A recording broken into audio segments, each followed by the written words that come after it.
you believe it? It's been 6 years since the BMW i8 arrived, 7 years since the i3 launched, and now in 2020, BMW is ready to expand its i portfolio with this, the concept i4. I say concept because this is pretty much 85% the production car that you're going to be able to buy from next year. Gone is the really radical styling from the i3 and the i8, replaced instead with a relatively conventional 4 Series Grand Coupe body. BMW i is going mainstream. Let's get straight to the numbers, because the i4 features BMW's 5th generation eDrive technology. What that means is an electric motor, single-speed gearbox and power electronics all housed in a single casing. Its rear-wheel drive and a 550 kilogram 80 kilowatt-hour lithium-ion battery is spread under the floor. The result is an M4 worrying 523 brake horsepower, 0 to 62 in 4 seconds, and a WLTP range of 373 miles. Charging capacity is up to 150 kilowatts, not as fast as a Tesla Model S or the Porsche Taycan then, but fast enough for 0 to 80% in around 35 minutes.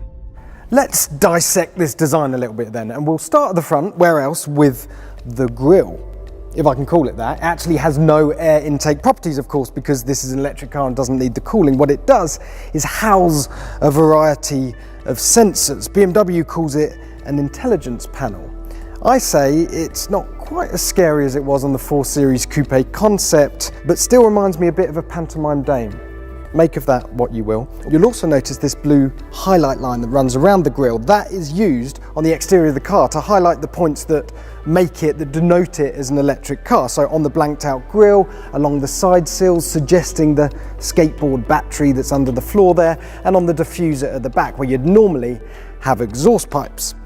Moving on, round the side, yes, 21-inch aero wheels. I think this is going to be a feature we're going to see a lot more of on electric cars. Manufacturers making a design point of aero wheels, because if you can save precious drag in this area, traditionally the most turbulent area on a car, well then you can increase your range by a few precious miles.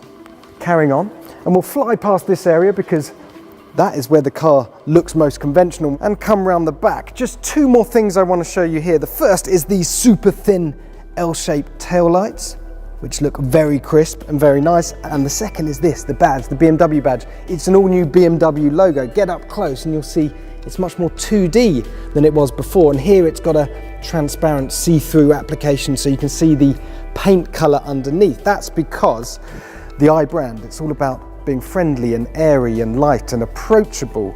This is the first time we've seen the logo, and then it's going to be rolled out across other models. So overall, the i4, different enough to petrol and diesel 4 Series to give you that smug sense of satisfaction, not different enough to make you stand out like a sore thumb.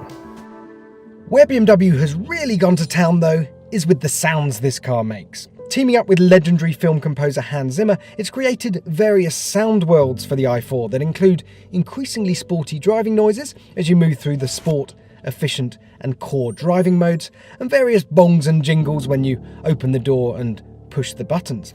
And no, it won't play the theme tune to Gladiator when you start it up. We asked.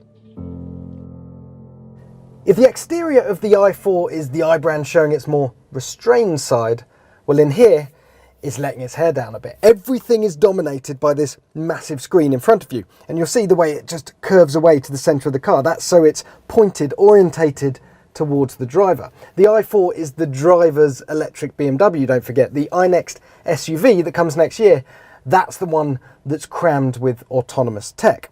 So what have we got? In front of me, the instrument display. Over here, this is the touchscreen, and believe me, everything is within the touchscreen. You've got a crystal iDrive controller down here, but everything, including the climate control, is up here on the screen.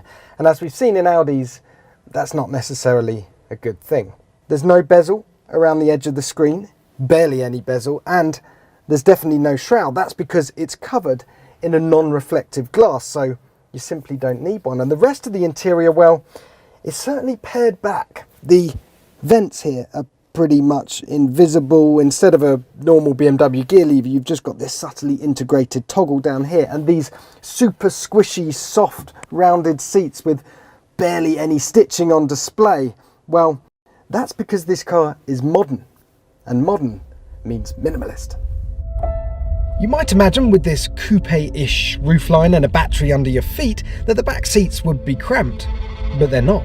This is a genuinely usable car, although we suspect that notchback boot won't be massive. The lobbying for an i4 Touring starts here. You get this sense with this car that it's the product of everything BMW learned in the financially challenging but technically brilliant i3 and i8 experiment. That if you want to make money from electric cars, well, you need to give them a more usable range, and you need to make them more economically in existing factories, which is why this will be built in Munich alongside the 3 Series and 4 Series, only deviating from the production line to have its batteries and motors installed. So, BMW's assault on the EV mass market starts now. This year we're going to get the Mini E, we're going to get the iX3 later, and then next year we're going to have the i4 and the iNext. This is no longer just a toe in the water. This is BMW pulling on its budgie smugglers and diving right in.